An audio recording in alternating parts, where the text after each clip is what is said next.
नहमदुहु व नुसल्ली अला रसूलिहिल करीम अम्मा बाद फ़ऊज़ बिल्लाहि मिनश्शैतानिर्रजीम बिस्मिल्लाहिर्रहमानिर्रहीम।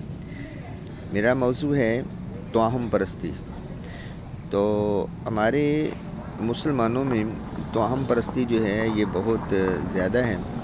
इसकी सबसे तो वजह ये बनती है कि हम बर्रे सगीर में रहते हैं, तो हम हिंदुओं से सिखों से हम उठ कर आए हैं। उनके साथ आज से कुछ साल पहले हम इकट्ठे रहा करते थे, और हमारे जो बड़े थे वो तीसरे चले गए हैं तीसरी जगह पर, तो वो हिंदू सिख ही थे।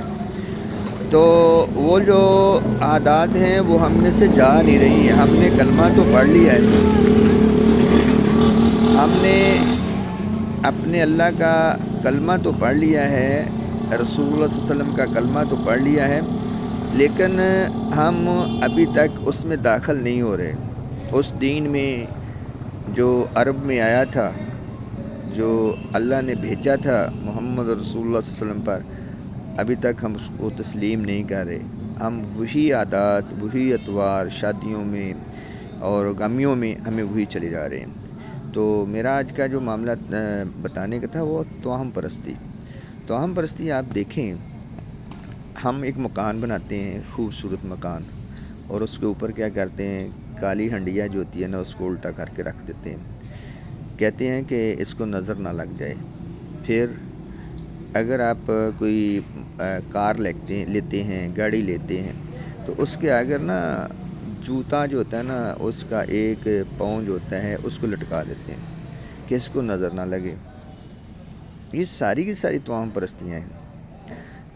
अल्लाह ताला अगर बचाना चाहे तो बचा सकता है, अगर अल्लाह ना बचाना चाहे तो कोई नहीं बचा सकता।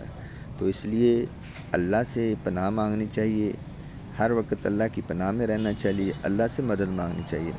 तो ये जो तोहम परस्ती है ये हमें वहाँ से मिली है। तो इससे अगर खूबसूरत आदमी हो, खूबसूरत औरत हो, इंसान हो, तो उसको भी तो नज़र लगती है, बच्चों को नज़र, खूबसूरत बच्चे हैं उनको भी लग जाती है।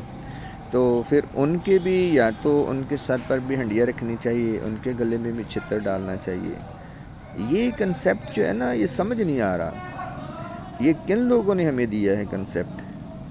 ये हमें, ये जो जादूगर लोग हैं, जो टके के आदमी हैं, जिनके पास ना कोई इल्म है, वो लोग बैठकर लोगों को गुमराह कर रहे हैं, उनका अकीदा ख़राब कर रहे हैं, उन पर ये अकीदा ख़राब करके उनको जहन्नम का ईंधन बना रहे हैं। चंद टकों की खातिर वो लोगों को तरह तरह के तावीज़ात देकर और उनके घरों में लड़ाइयाँ झगड़े डाल रहे हैं। तो हमें इनसे भाइयों बचना चाहिए। तोहम परस्ती बहुत बुरी बीमारी है, इससे बच जाएं और अल्लाह के साथ अपना तल्लुक़ जोड़ लें। जब तक एक अल्लाह को नहीं मानेंगे, उसके साथ तल्लुक़ नहीं जोड़ेंगे, तो इसी तरह रहेंगे। फिर दर दर की ठोकरें ही खाएंगे, कभी उस दर पर जाएंगे, कभी उस दर पर जाएंगे, और उनसे डरते रहेंगे।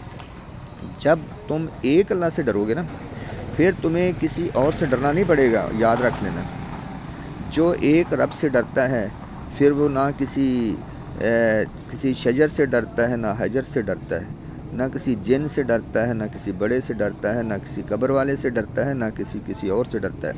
फिर किसी को उसका डर नहीं है, फिर वो अपने अल्लाह से डरता है, तो वो अल्लाह उसकी मदद करता है। इंशाअल्लाह। अस्सलाम वालेकुम।